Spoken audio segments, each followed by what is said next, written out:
Maintenant, j'aimerais arriver au sujet compliqué d'aujourd'hui. Toujours sur Tou Bishvat. Et c'est bientôt Tou Bishvat, c'est dimanche soir prochain, donc on est obligé de parler de ce sujet aujourd'hui.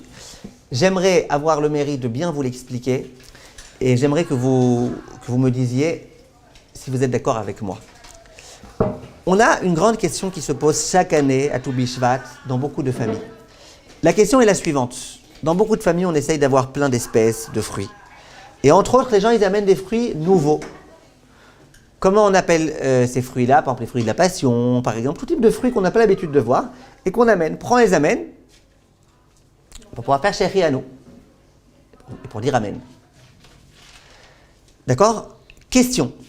J'ai devant moi un fruit de la passion. Vous êtes d'accord que le fruit de la passion, ce n'est pas un des fruits d'Eretz Israël? On est d'accord? Tout le monde est d'accord? Il a fait. Par contre, il y a chéri à nous à réciter dessus. Si j'en ai pas mangé dans l'année depuis, c'est la nouvelle récolte. Donc si j'en ai pas mangé depuis un certain temps, eh ben, je vais faire chéri à nous dessus. Ben, devant moi, j'ai aussi des olives. Olives, fruit d'Israël, number one. Tu devrais faire dessus Boré Péretz. Mais les olives, il n'y a pas de chéri à nous dessus, parce que toute l'année, tu en manges. Toute l'année, il y en a. Tu es habitué aux olives. Donc il n'y a pas de chéri à nous à faire sur les olives. C'est comme ça. Maintenant, moi, j'ai une question. Grande question. Est-ce que je devrais faire Tou Bishvat, mais ça peut être un autre jour, hein, c'est juste un exemple. Est-ce que je devrais faire Boré Péretz sur mon olive, comme on a dit, les fruits d'Israël, ça passe avant tout? Ou est-ce que non, là, comme le fruit de la passion, il a en plus le chéri à nous, est-ce qu'on ne devrait pas par hasard faire le haetz plus le chéri à nous sur le fruit de la passion? Je ne vous demande pas ce que vous en pensez. Après, vous m'aiderez, s'il vous plaît. Pour l'instant, je ne vous demande pas ce que vous en pensez. Je vous pose maintenant, avant de pouvoir répondre à cette question, j'aimerais juste qu'on se mette d'accord sur un autre point.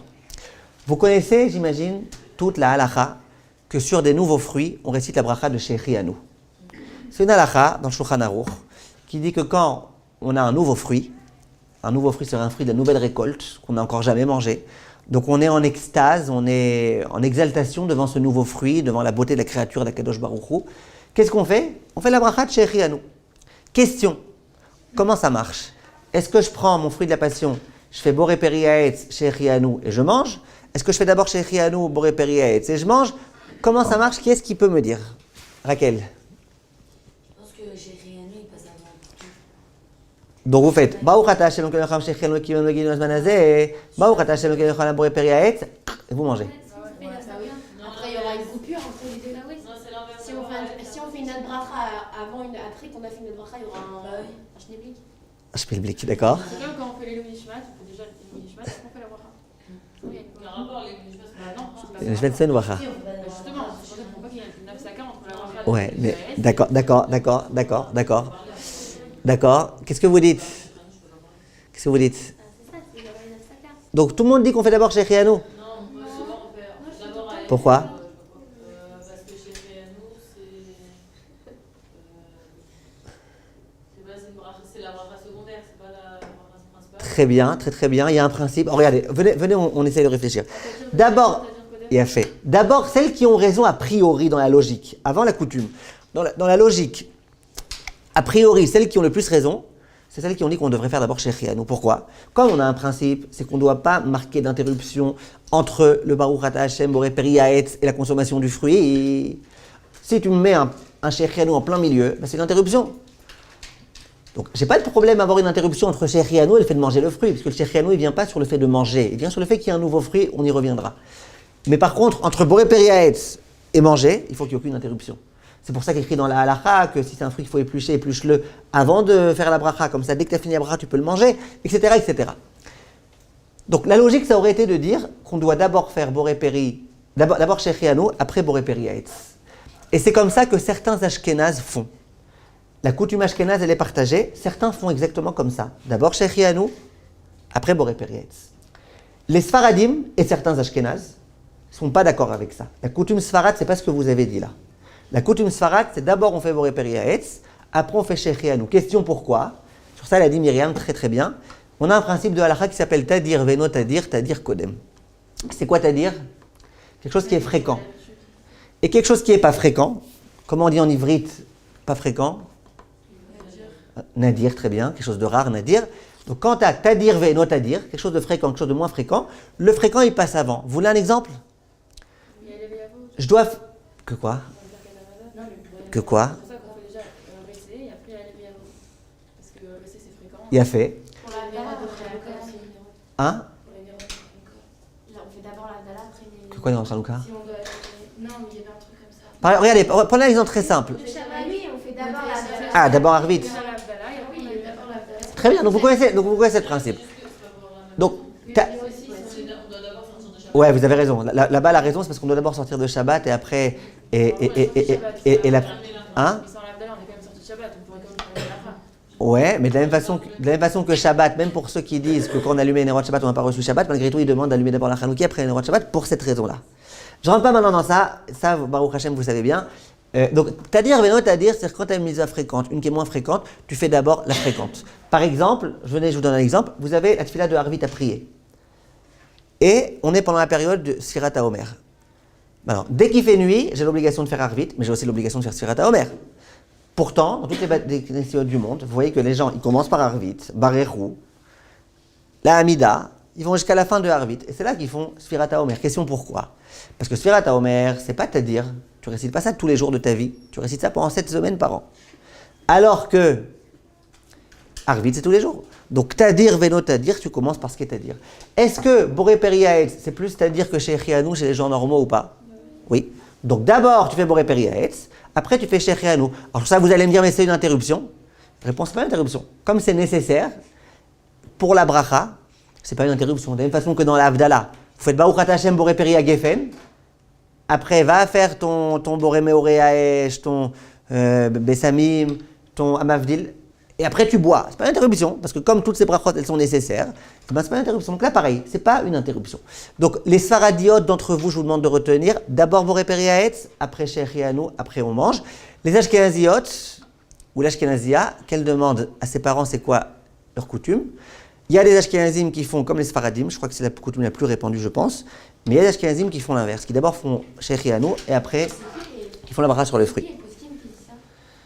C'est le Pri Megadim, je pense. Pri Megadim, il dit ça et Raphaël Srami ramène les deux opinions. Très bien, j'en reviens maintenant à ma question de départ. J'ai devant moi un fruit de la passion sur lequel je dois faire Shechianu. Et j'ai devant moi une olive sur laquelle je ne fais pas Shechianu. Est-ce que je fais Boré Periaetz sur l'olive sans Shechianu, tant pis, Shechianu je le ferai après sur mon fruit de la passion. Ou est-ce que je fais Eaetz et Shechianu sur le fruit de la passion? Je vous dis d'emblée, il y a un Rav qui s'appelle le Lev Avraham. Ce Rav-là, il a été rapporté par le Rav Ovadia Yosef dans son livre sur Toubishvat. Ce Rav-là, il dit, on fait pas Boré Periaetz sur l'olive, on fait Boré Periaetz sur le fruit de la passion. Comme ça, qu'est-ce qu'il y a? Non, je l'ai traduit. Hein? Ah d'accord. Comme ça, le Rav Lev Avraham dit, et comme ça, le Rav Ovadia tranche. Beaucoup de poskim n'ont pas été d'accord avec ça. La plupart des poskim, à part le Lev Avraham et le Rav Ovadia, la plupart des poskim ne sont pas d'accord avec ça. Même le fils du Rav Ovadia, Rav David Yosef, il dit, moi je ne suis pas d'accord avec ce psaque du Lev Avraham. Maintenant, le Rav Ovadia, le problème avec ce psaque, c'est que c'est pas comme d'habitude où il s'étend, il amène des preuves et la pachoute, il écrit comme ça, référence Lev Avraham. Ça veut dire, c'est pas il amène le Lev Avraham, il ramène ceux qui sont cholek et lui il pense que juste il ramène Lev Avraham comme si c'était Halakha le Moshe Sinai. Hein? Le Lev Avraham il dit, il vaut mieux faire Boré Periaetz et Shechianu sur le fruit sur lequel on doit faire Shechianu, même sur un fruit d'Israël, même par rapport à un fruit d'Israël, même par rapport à un Boré Periaetz sur une olive.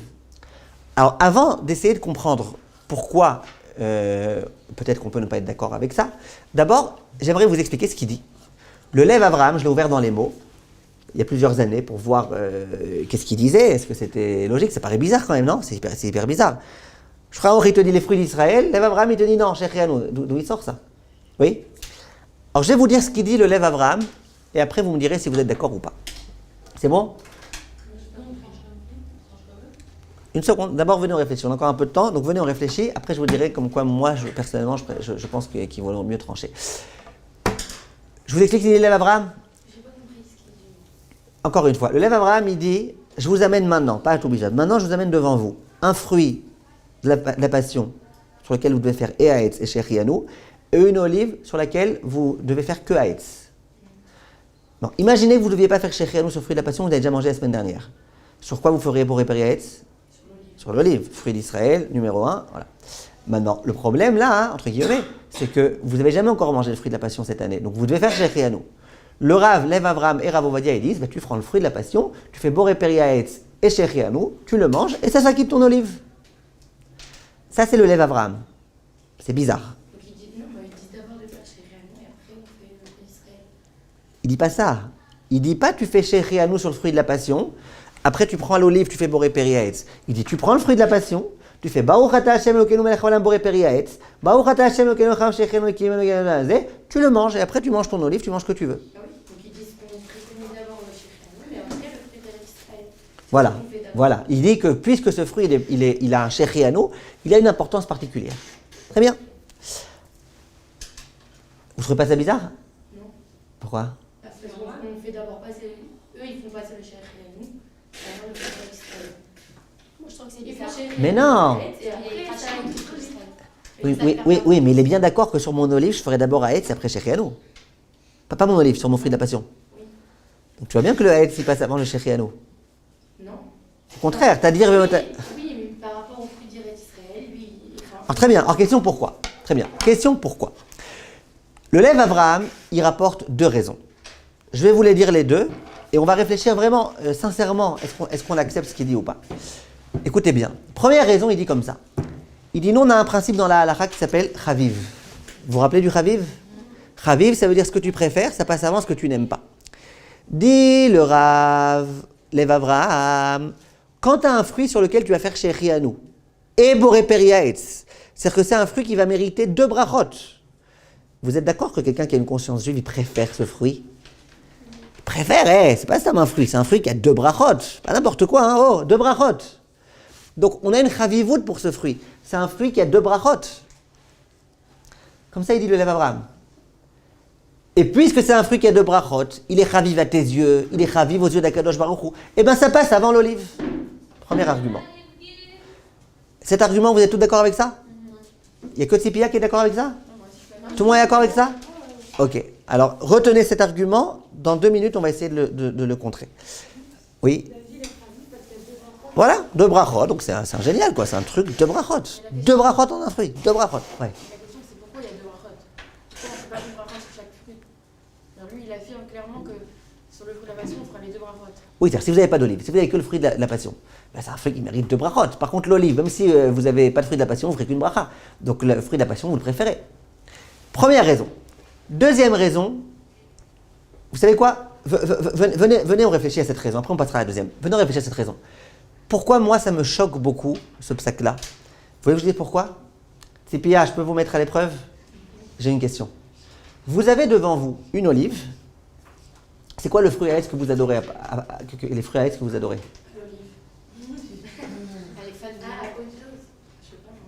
Un autre fruit à part l'olive que vous aimez? Le pomelos. Un pomelo, 2 pomelos. Alors, vous avez un pomelo. Et vous préférez, d'accord? Sortez de votre tête que vous aimez l'olive, d'accord? Mettez-vous dans la tête que vous préférez maintenant le pomelo. Vous avez un pomelo et une olive. Vous préférez le pomelo que l'olive. Qu'est-ce que la halakha, elle vous demande? Vous allez manger les deux dans tous les cas. Non. Sur quoi vous faites Boré Periaetz? C'est ce qu'on préfère. Non, d'accord. Ah non, le fruit d'Israël. Sur le fruit d'Israël. Bien fait. Je peux poser une autre question? Vous avez une demi-olive. Une demi-olive. Une olive dénoyautée, bien dénoyautée comme il faut, une demi-olive. Et vous avez un pomelo entier. Donc, vous avez le pomelo que vous préférez, il est chaviv. Et en plus, il est shalem. L'olive, elle est ni chaviv, ni shalem. Qu'est-ce qui passe avant? Sur quoi vous ferez la bracha de Boré Periaetz? Voilà. Donc, qu'est-ce que tu vois? Ça, c'est un raisonnement halachique, ça pour l'instant, tout le monde est d'accord, hein? Même le Lev Avraham est d'accord avec ça. Qu'est-ce que tu vois de là? Que le fruit d'Israël, il transcende tout. Il est tellement important qu'il transcende le shalem, que a fortiori transcende le chaviv, puisque le shalem, il est plus fort que le chaviv. Donc, le fruit d'Eretz Israël, ça passe avant tout. Tout. Vient le Lev Avraham et il dit, ouais, mais écoute, il est chaviv.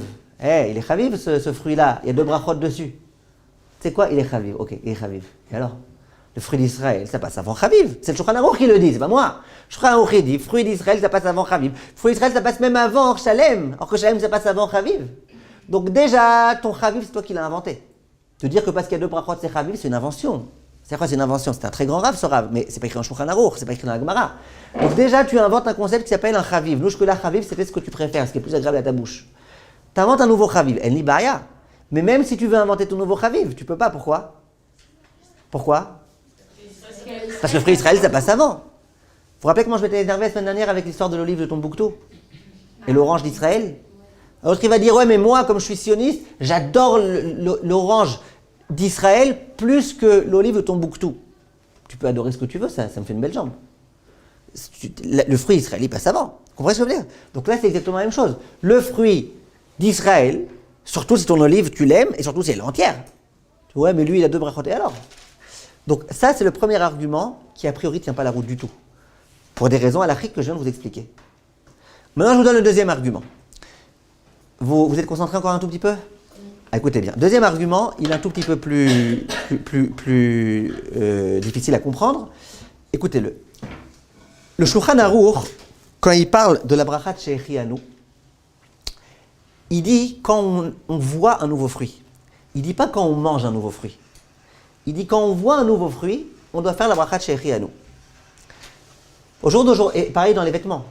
Le Shulchan Aruch, il dit quand tu achètes un vêtement nouveau, tu fais Shechianu. Il ne dit pas quand tu portes un nouveau vêtement. Est-ce que vous êtes d'accord qu'aujourd'hui, c'est pas ce qu'on fait? Aujourd'hui, on fait Shechianu quand on le porte. Aujourd'hui, on fait Shechianu quand on le mange. Pourquoi? Dans ce cas, on va faire les magasins, on fait des brachot tout le temps. Ah, Chazak. Pourquoi Béhémet? Vous achetez aussi. Pas pour les fruits. Pourquoi c'est comme ça? Beikaron Shechianu, on remercie Akadosh Baruch Hu d'avoir renouvelé la nature, de nous avoir renouvelé à nous, de nous avoir permis de vivre encore une saison. N'est-ce pas? Shechianu, Vekiemanu, Veigianu, Azmanazek, nous a permis d'arriver à cette saison-là. N'est-ce pas? Maintenant, écoutez bien. La bracha, en principe, c'est sur la vue. Tu vois un nouveau fruit, tu es en émerveillement, tu es heureux. Ça change quoi que tu la manges ou que tu ne le manges pas? Tu es heureux, tu es heureux. Tu as acheté un nouveau vêtement, qu'est-ce qui te rend le plus heureuse? De l'avoir acheté ou de l'avoir porté le premier jour? Tu l'achètes pour le porter, mais dès que tu l'as acheté, tu es déjà contente, tu es déjà heureuse. Pourquoi alors aujourd'hui on ne fait pas comme ça? Pourquoi aujourd'hui on ne fait pas comme le Shulchan Aruch? Parce qu'aujourd'hui on est tellement pourri gâté. On est tellement blasé. Aucun mot ne dira suffisamment ce qu'on est au jour d'aujourd'hui. Qu'au jour d'aujourd'hui, il y a un nouveau fruit, d'accord. Et alors? Non mais tu trouves pas qu'il est beau? Ouais, ça va, allez, ouais, je suis pas en CP moi, hein, je suis pas en CE1.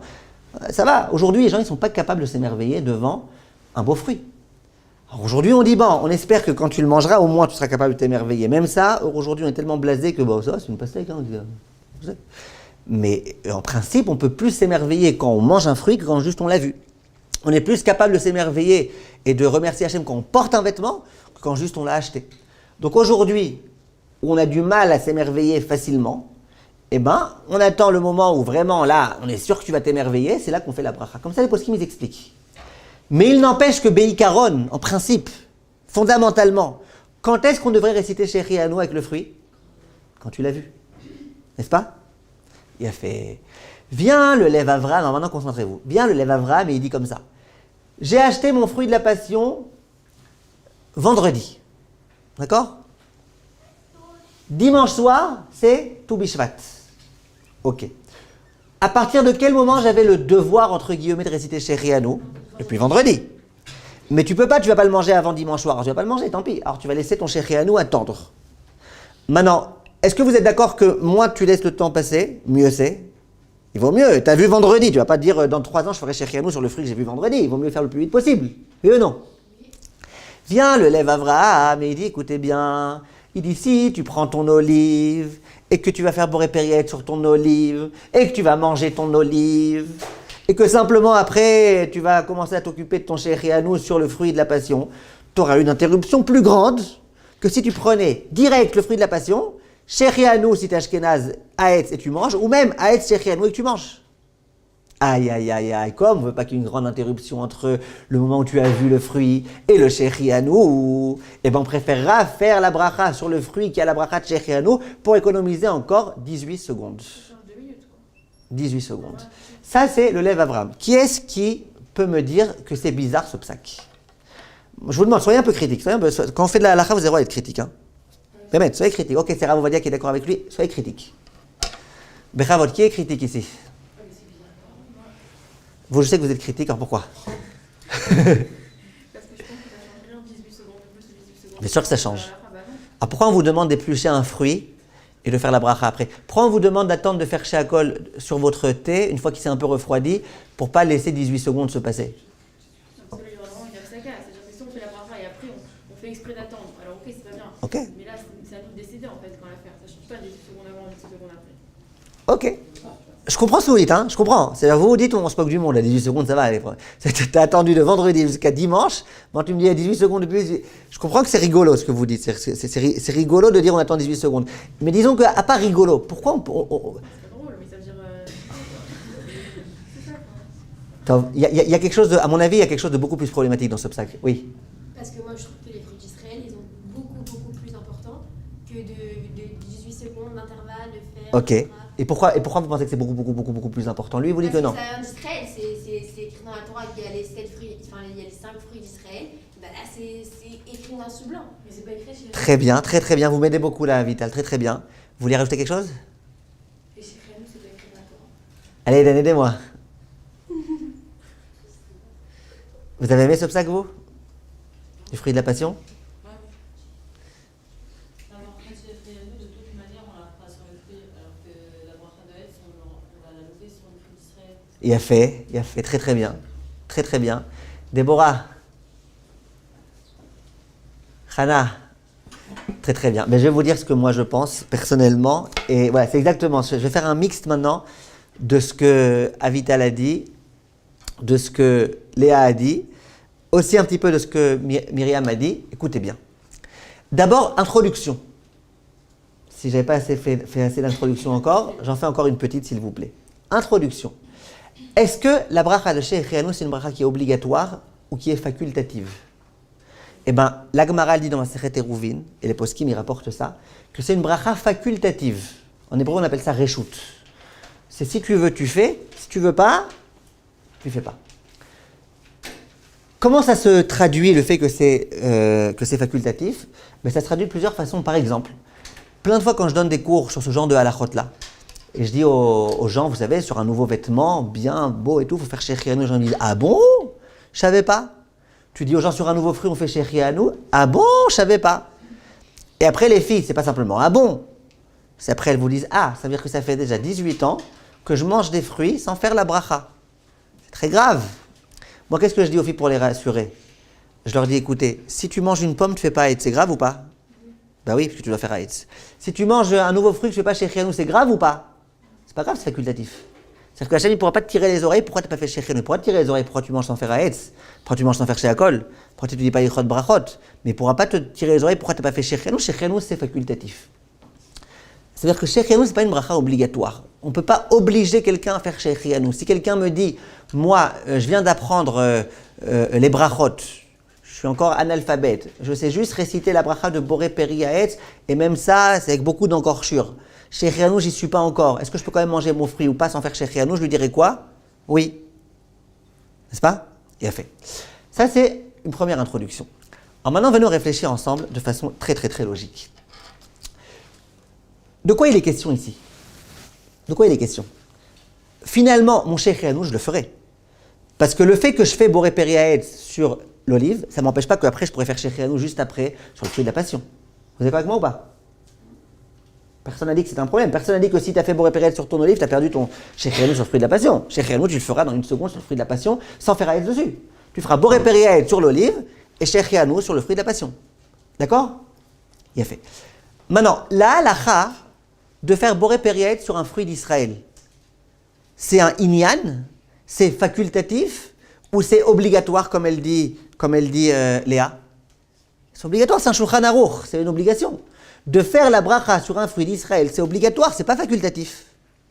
Alors que le Shechianu, même si tu ne le fais pas, c'est pas grave. Je parle pas de laisser une interruption de 18 secondes. Je dis même si tu ne le fais pas bichlal ton Shechianu, c'est pas grave. Alors que si tu ne fais pas sur un fruit d'Israël et tu fais sur un autre fruit, c'est grave, tu as été à l'encontre du Shulchan Aruch. Vous savez ce que je veux dire? Donc écoutez bien ce qui se passe ici. Ici, c'est pas tu risques de perdre ton Shechianu, donc on dit bon écoute, t'as qu'à transgresser la halakha du fruit d'Israël pour pas perdre ton Shechianu. C'est que ton Shechianu, dans tous les cas, tu l'auras. Simplement, on ne veut pas qu'il y ait une interruption de 8 secondes, de 18 secondes, entre le moment où tu l'as vu et le moment où tu vas faire la bracha. Mais de qui on se moque là? C'est-à-dire qu'on prend une halakha du Shulchan Aruch, on y renonce complètement parce que si tu as fait Boré Peri Haetz sur ton fruit de la passion, tu ne pourras pas faire après Boré Peri Haetz sur ton fruit d'Israël comme elle a dit Léa. Donc tu as perdu ton Boré Peri Haetz. Donc tu vas renoncer à une halakha noir sur blanc du Shulchan Aruch pour ne pas qu'il y ait une trop grande interruption dans quelque chose où dans tous les cas, ça fait déjà 3 jours que tu es en interruption. Et dans tous les cas, tu vas papoter dans tous les cas plein de temps avant, donc de toute façon ton interruption c'est ton interruption. Et tout ça pourquoi? Pour ne pas faire une interruption dans quelque chose qui n'est pas obligatoire. Vous voyez, on est en train de faire une très grande khumra dans les chot shechi à nous. Au dépend de quoi? Des chot brachot normales, au dépend des chot gdima brachot. Vous comprenez ce que je veux dire? Donc c'est pour ça que moi personnellement, je trouve ce psak vraiment hyper bizarre. Après j'étais heureux de constater que beaucoup de poskim, y compris le fils du Rav Ovadia, dans son livre, et ils démontent. Ils ont certaines autres svarot, mais en tout cas c'est ça le principal. Par contre, où est-ce qu'on va se servir de ça? Eh bien je vais vous dire où est-ce qu'on va se servir de ça. Imaginez, Orly, que vous ayez devant vous 2 fruits. D'accord? 2 fruits. Par exemple, vous avez un fruit de la passion et vous avez une pêche. Les 2, vous les aimez autant. Les 2, ils sont entiers. Simplement, le fruit de la passion, vous avez chéri à nous dessus, alors que le fruit, la pêche, vous n'avez pas de chéri à nous, vous avez déjà mangé plein. Sur quoi vous ferez Boré Peri Haetz? Sur le fruit de la passion ou sur la pêche? Alors là vient le Rav Wosner et il dit, là, ok. Pourquoi? Là, tu n'es pas en train d'aller à l'encontre de quelque chose. Tu n'as pas transgressé le Shulchan Aruch. En tous les cas, les 2, c'est pareil. Donc au lieu de faire au hasard, prends un qui a une chavivout. Autre question, Orly, s'il vous plaît. Vous avez un fruit de la passion, un demi-fruit de la passion et une pêche entière. Frais sur la pêche. Ah, mais il a 2 brachot, le fruit de la passion. Et alors? 2 brachot, quel rapport? Donc moi, si vous me demandez ce que je conseille, moi, je ne peux pas vous conseiller de faire quelque chose que je ne comprends pas et qui me paraît très bizarre, et en plus que tous les poskim sont en désaccord, à part le Rav Ovadia qui l'a ramené sans commenter quoi que ce soit. C'est-à-dire que si Rav Ovadia il avait fait une longue dissertation, et qu'il avait dit, je comprends ce que vous dites, mais moi je pense que lui, il a plus raison. Alors j'aurais pu vous dire, écoutez, le Rav Ovadia, il s'est confronté à ce psak-là, et il en a disserté, c'est sa conclusion, vous faites tout comme Rav Ovadia, faites comme lui. Là, il a juste ramené, il n'a pas disserté, et c'est pas son genre, Rav Ovadia, de ramener sans disserter. Donc s'il ramène sans disserter, je ne sais pas, peut-être qu'il s'est pas tellement intéressé au sujet, peut-être qu'il n'a pas tellement réfléchi pendant des heures et des heures à ce sujet-là, peut-être qu'il avait d'autres choses ce jour-là à faire. Croyez pas que je suis en train de mépriser, Chas Shalom. Je veux dire, on n'est pas... quand on décide d'étudier une Sugiya, et qu'on l'étudie jusqu'au bout, au point que Rav Ovadia, quand il veut écrire une Sheila sur le doute Shemesh le Shabbat, il a 15 pages de Yabia Omer. 15 pages écrites en tout petit, ça veut dire que ça vous prend 3 semaines d'étudier cette Shuvah. Vous comprenez? C'est autre chose. Ce sujet-là, il l'a bien étudié, il a été voir des spécialistes du doute Shemesh pour savoir comment ça fonctionne, il en a discuté, il a ramené d'autres opinions, il confronte son opinion à celle des autres, il ramène des preuves. Mais là, juste d'avoir ramené en une ligne, moi personnellement, je ne trouve pas que ce soit suffisamment satisfaisant pour aller à l'encontre de tous les poskim qui, a priori, eux, disent quelque chose de logique. Puisque je vous ai expliqué combien c'est plus logique ce que les autres disent que ce que le Lev Avraham dit. Vous avez compris?